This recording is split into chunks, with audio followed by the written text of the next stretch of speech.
x के सापेक्ष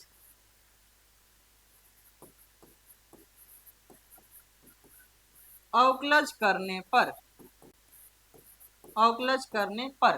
तो अब हम लिखते क्या है, तो अगले स्टेप में लिखेंगे d अपॉन डी एक्स किसका, तो जो हमें प्रश्न दिया गया है sine into tan inverse e के पावर माइनस एक्स। ठीक है, तो हम देख पा रहे हैं कि यहाँ पे साइन तो है लेकिन x तो है नहीं, क्योंकि हम लोग इन सारे फंक्शन को कुछ समय के लिए हम क्या मान लेते हैं, तो x मान लेते हैं।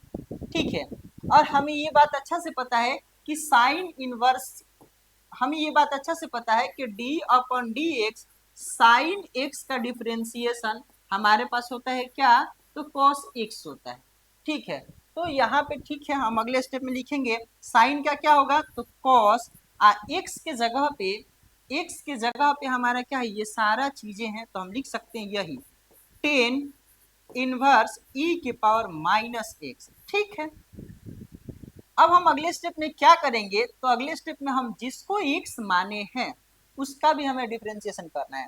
तो अगले स्टेप में हम लिख सकते हैं d upon d x, x किसको माने हम लोग, तो माने हैं क्या, तो टेन इनवर्स e के पावर माइनस एक्स।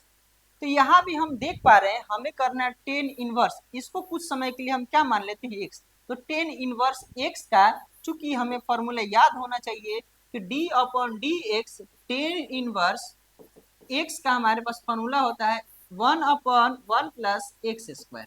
ठीक है, तो अगले स्टेप में हम क्या लिख सकते हैं, सिर्फ टेन इनवर्स का डिफरेंशिएशन हमें करना है, तो लिख सकते हैं cos into tan inverse e के power minus x into differentiation करना है टेन इनवर्स, इन पूरे को x माने हैं तो टेन इनवर्स का होता है क्या, तो 1/1 प्लस एक्स स्क्वायर, और x की जगह पे हमारा क्या है, तो e के पावर माइनस एक्स का क्या, होल स्क्वायर। ठीक है, और हमें पता है कि अगर पावर का भी पावर रहता है तो दोनों में क्या हो जाता है, मल्टीप्लाई हो जाता है। ठीक है, तो अगले स्टेप में हम लिख लेंगे इसको।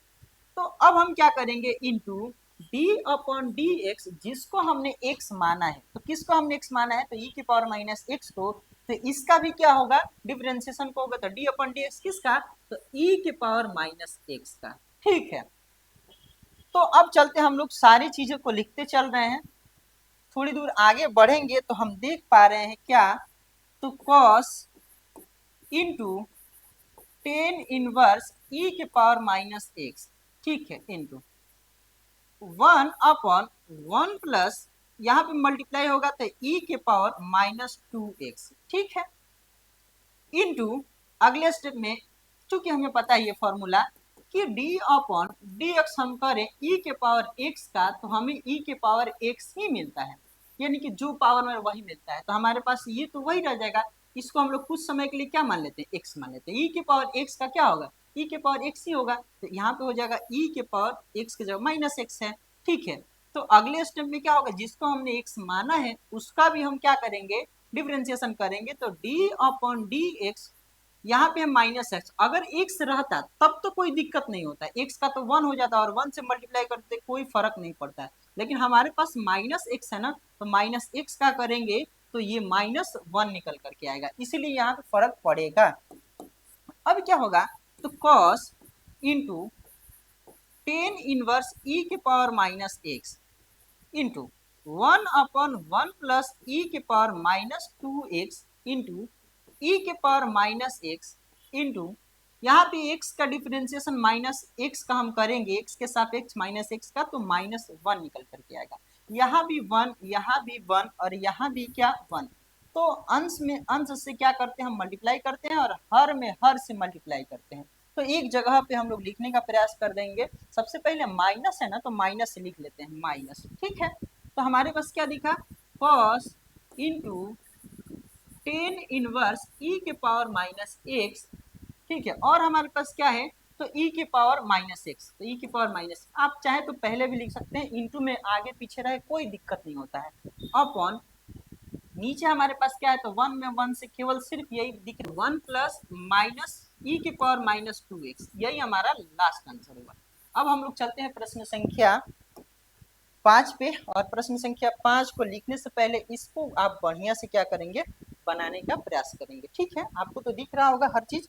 ठीक है, अब हम लोग चलते हैं प्रश्न संख्या 5 पे। 5 में भी हमें कह रहा है कि निम्नलिखित क्या x के सापेक्ष हमें अवकलन करना है। ठीक है, तो सबसे पहले हम करेंगे क्या कि प्रश्न को हम लोग लिख लेते हैं। प्रश्न संख्या 5 जो है हमारे पास, वो कह रहा है कि log इंटू cos e की पावर x। ठीक है, तो अवकलन हमें करना है, तो चूंकि हम लिख लेते हैं कि x के सापेक्ष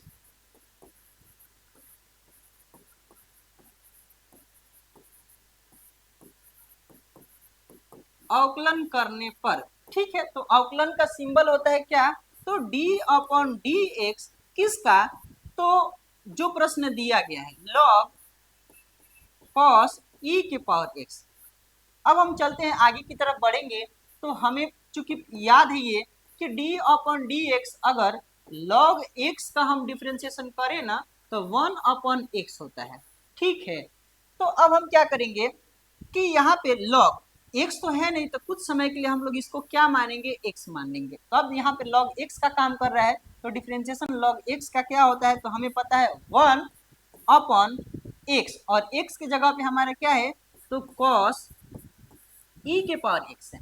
ठीक है, तो हमने जिसको x माना है ना, उसका भी हम क्या करेंगे, डिफरेंशिएशन करेंगे। तो अब हमारा हो जाएगा d अपॉन डी एक्स किसका, तो cos e के पावर x।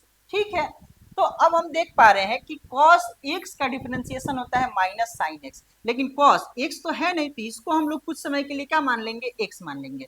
ठीक है, तो आगे की तरफ हम बढ़ेंगे तो पाएंगे 1 अपॉन cos e के power x into cos x का डिफरेंशिएशन होता है क्या, माइनस साइन, और x की जगह पे क्या है, तो e के पावर x। और हमें पता है जिनको हम x माने हैं उनका भी क्या करना है, हमें डिफरेंशिएशन करना है। d अपन डी एक्स किसका, तो e के पावर x का, और e के पावर x का हमें अभी पता है e के पावर x का e के पावर x ही होता है। ठीक है, तो अब हम चलते हैं, लिख सकते हैं, अब हम लिख सकते हैं 1 अपॉन cos e के power x into minus sine e के पावर x, और e के पावर x का डिफरेंशिएशन क्या होगा, तो e के पावर x। ठीक है, तो थोड़ा सा हम मल्टीप्लाई करते हैं तो आगे बढ़ेंगे। हम देख पा रहे हैं क्या, तो इसको हम लिख सकते हैं माइनस साइन e के पावर x अपॉन, यहाँ पे लिख सकते हैं cos e के पावर x इंटू, यहाँ पे हमारा क्या है, तो e के पावर x है।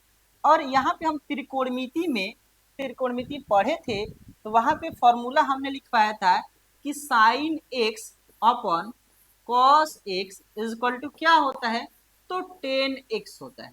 ठीक है, तो यही वाला यहाँ पे देखिए, तो x सेम है, तो आगे हम लिख सकते हैं अगले स्टेप में माइनस 10 e के पावर x इंटू e के पावर x, यही हमारा लास्ट आंसर हुआ।